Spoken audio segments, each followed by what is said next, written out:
Hello. आज मैं बात करूंगा आईआईटी बाबा के बारे में या आईआईटीएन बाबा के बारे में। और मैं आपने जितने भी वीडियोस देखे हैं इंटरनेट पे, वो सबसे अलग है। मेरा कंटेंट पूरा का पूरा बिल्कुल अलग है। आप समझो इस बात को अच्छे से। इंडिया वर्सेस पाकिस्तान का मैच था 23 फरवरी को, संडे को। आईआईटी बाबा ने कुछ कमेंट कर दिए थे। आईआईटी बाबा ने क्या कहा? भगवान बड़ा है कि तुम बड़े हो, इंडिया हारेगा, पाकिस्तान जीतेगा, कोहली एड़ी एड़ी चोटी का जोर लगा ले, इंडिया हारेगा, पाकिस्तान जीतेगा। ये मैं बोल रहा हूँ, मैं भगवान बोल रहा है खुद को भगवान बोलता है। चलो, मैं उसके बारे में ज़्यादा नहीं बोलूँगा क्योंकि आपने बहुत सारे वीडियोस उसके देख ही लिए, पहले से देख रखे हैं। मीडिया ने उसको बहुत फुटेज दिया, बहुत कवरेज किया मीडिया ने महाकुंभ में। तो आईआईटी बाबा या आईआईटीएन बाबा अभय सिंह, इंडिया वर्सेज पाक का मैच, क्रिकेट मैच संडे को जो हुआ था, उसके बारे में जो कमेंट किया था, उसके बारे में मैं कुछ बातें बताना चाहता हूँ, कुछ समझाना चाहता हूँ। जिसे आप आईआईटी बाबा बोलते हो, मेरी नज़र में वो आईटीआई भी नहीं है, वो आईटीआई भी नहीं है। अब पूछो कैसे? मैं समझाता हूँ, मैथमेटिक्स समझाता हूँ, मैथमेटिक्स। और ऐसा वीडियो आपने कहीं देखा नहीं होगा, पूरे इंटरनेट पे अभी तक ऐसा वीडियो कहीं नहीं आया जो मैं बताने जा रहा हूँ। देखो भाई, मैथमेटिक्स में एक टॉपिक आता है, चैप्टर आता है प्रोबेबिलिटी का चैप्टर। और ये चैप्टर 9th क्लास से चालू होता है। 9th में भी था पहले, अभी हटा दिया है। 10th में भी है, 11th में भी है, 12th में भी है। जो बच्चे साइंस पढ़ते हैं, 11th 12th साइंस के बच्चे हैं, मैथ साइंस के बच्चे हैं, वो पढ़ते हैं इस टॉपिक को, प्रोबेबिलिटी को। और जो कॉमर्स के स्टूडेंट हैं, वो भी पढ़ते हैं प्रोबेबिलिटी को। वहां पे सिखाया जाता है कि मान लो आपके पास एक कॉइन है, ये रहा मेरे पास एक कॉइन है, इसका एक हेड है, ये हेड है और ये टेल है मान लो। तो इस कॉइन को अगर मैं टॉस करूंगा तो हेड या टेल आने की प्रोबेबिलिटी क्या होती है? तो वहां पे प्रोबेबिलिटी बताई जाती है कि हेड आने की प्रोबेबिलिटी 0.5, टेल आने की प्रोबेबिलिटी 0.5।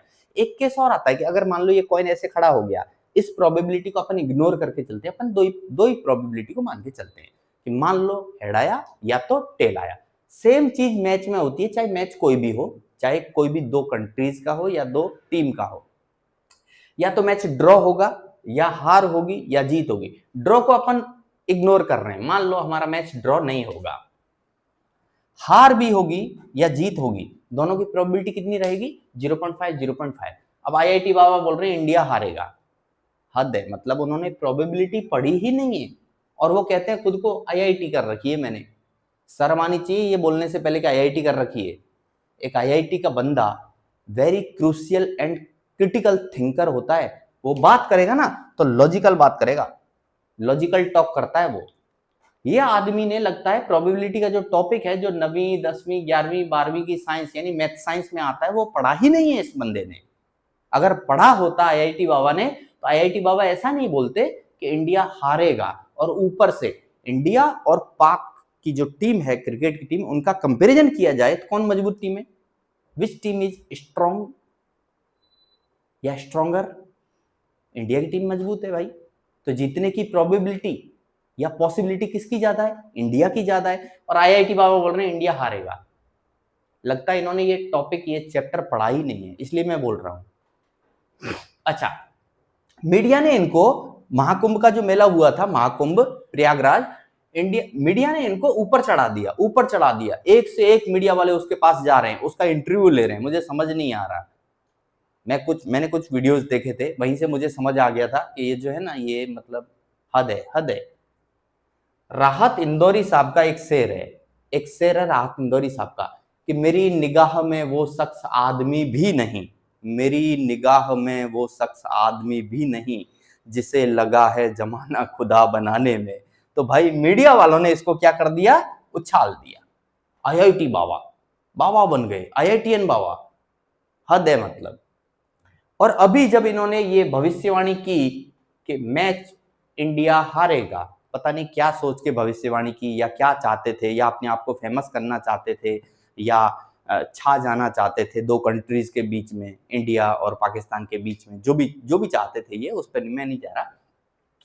इनके अंदर जैसे ही इनको फुटेज मिला, मीडिया का कवरेज मिला, तो इनका ईगो लेवल बढ़ गया, खुद को भगवान बताने लगे। कहते हैं भगवान बड़ा है कि तुम बड़े हो, भगवान बढ़ाए के तुम बड़े हो। ये इन्होंने बोला है, अपने मुंह से बोला है, खुद को भगवान बता रहे। कभी श्री कृष्ण बता रहे, कभी पता नहीं किसका अवतार बता रहे, कभी भोलेनाथ का अवतार बता रहे। भगवान जाने इन्होंने क्या क्या बकवास किया। और मीडिया जो है, हमारे देश के कुछ मीडिया चैनल्स हैं, जो पूरे के पूरे जो है ना बेवकूफ है। ऐसे बेवकूफ आदमी की जो है ना कवरेज कर रहे हैं, ऐसे बेवकूफ आदमी को कवर कर रहे हैं। मैं तो हैरान था, पर मैंने कोई कमेंट नहीं किया। मैंने जाने दो, बाद में देखते हैं, थोड़ा और समझते हैं। लेकिन अभी समझ में आया कि ये आदमी का ईगो बढ़ गया। क्या बढ़ गया? ईगो। और इन्होंने भविष्यवाणी करना शुरू कर दिया, ये जीतेगा, वो जीतेगा, फलाना होगा, ये होगा। इसके अंदर कोई लॉजिकल बात नहीं है, ये लॉजिक के आधार पर बात नहीं करता है ना, मैच की हार जीत बोलने लग गया आजकल। अच्छा, अब कुछ पॉइंट हम समझते हैं कि जब इंडिया जीत गया, 6 विकेट से इंडिया हमारा जीत गया, ये मैच को 6 विकेट से इंडिया जीत गया। जीतने के बाद में जब इनकी थू होने लगी पूरे वर्ल्ड में, पूरे देश में, तब इन्होंने पता क्या किया? मैंने तो ऐसे ही बोल दिया था। तो गांजा वांजा मारता है क्या? चरस पीता है? नशेड़ी है क्या? भांग पीता है क्या? ऐसे ही बोल दिया, मतलब क्या है? आईआईटी कर रखी है तूने, उस आईआईटी की तो शर्म कर, उस आईआईटी की तो इज्जत कर। कुछ भी बोल देने का मतलब, इसने आईआईटी को लज्जित कर दिया, लज्जित बदनाम कर दिया। अगर हमारे देश के आईआईटीएन इसके जैसे हैं, अभय सिंह बाबा के जैसे हैं, या आईआईटी बाबा या आईआईटीएन बाबा के जैसे हैं, तो मैं कहूंगा कि भैया आईआईटी क्या प्रोड्यूस कर रही है, क्या पैदा कर रही है, क्या उत्पन्न कर रही है। हद है, मतलब है, हद है। सो गाइज, मैं again I am repeating my words, this person IIT बाबा या आईआईटीएन बाबा अभय सिंह, इसने प्रोबेबिलिटी को पढ़ा ही नहीं है, और पढ़ा है तो समझा नहीं है, और समझा है तो जिंदगी में उतारा नहीं है। अगर दो देश खेल रहे हैं तो या तो हार होगी या जीत होगी या ड्रॉ होगा। ड्रॉ की पॉसिबिलिटी को हम छोड़ देते हैं, प्रोबेबिलिटी को हम छोड़ देते हैं, ड्रॉ नहीं होगा। क्यों? क्योंकि दोनों में से एक टीम मजबूत है और वो टीम हमारे देश की है, वो टीम हमारे। अभी इसको कोई देशद्रोही बोल रहा है, कोई कुछ बोल रहा है, कोई कुछ बोल रहा है, कैसा बेवकूफ है, बस हंसता रहता है, हा हा हा हा, नशेड़ी की तरह, गंजेड़ी की तरह, भंगेड़ी की तरह, चरसी की तरह, अफीमची की तरह। हद है, मतलब हद है। सो इस बंदे ने आईआईटी कर लिया या नहीं किया मुझे नहीं पता, लेकिन इतना समझ में आया कि इसको मैथ समझ में नहीं आती है, और मैथ का एक टॉपिक जो प्रोबेबिलिटी है वो समझ में नहीं आता है। और अगर इसने सीखा होता, पढ़ा होता और जिंदगी में उतारा होता, तो ये ऐसी बकवास नहीं कर रहा होता कि पाकिस्तान जीतेगा। अरे काय पाकिस्तान जीतेगा? हमारी टीम मजबूत है, हम जीतेंगे। क्यों नहीं जीतेंगे हम? और चलो मान लो दोनों, कोई टीम मजबूत है या नहीं है, दिस डजंट मैटर। प्रोबेबिलिटी को देखा जाए तो इसको छोड़ दो, ड्रॉ की कंडीशन को छोड़ दो, ड्रॉ की कंडीशन को छोड़ दिया जाता है। चलो, हार या जीत होगी, हारे तब भी प्रोबेबिलिटी उसकी 0.5, जीते तब भी प्रोबेबिलिटी 0.5। प्रोबेबिलिटी का बेसिक फॉर्मूला 9th क्लास से या 10th क्लास से चालू हो जाता है, और वहां पे लिखा जाता है, क्या लिखा जाता है प्रोबेबिलिटी का फॉर्मूला? पढ़े हो ना? Number of favourable conditions divided by number of total all possible conditions. तो लगता है ये बाबा जी ने जो है ना प्रोबेबिलिटी पढ़ी नहीं है, या समझी नहीं है, या जानी नहीं है, या सीखी नहीं है। इसलिए मैं कह रहा हूं, इसलिए मैं अगेन रिपीट कर रहा हूं, राहत इंदौरी साहब का एक बहुत बढ़िया सा शेर है, बहुत बढ़िया शेर है राहत इंदौरी साहब का, कि मेरी निगाह में वो शख्स, मेरी निगाह में वो शख्स आदमी भी नहीं, जिसे लगा है खुदा, जिसे लगा है जमाना खुदा बनाने में।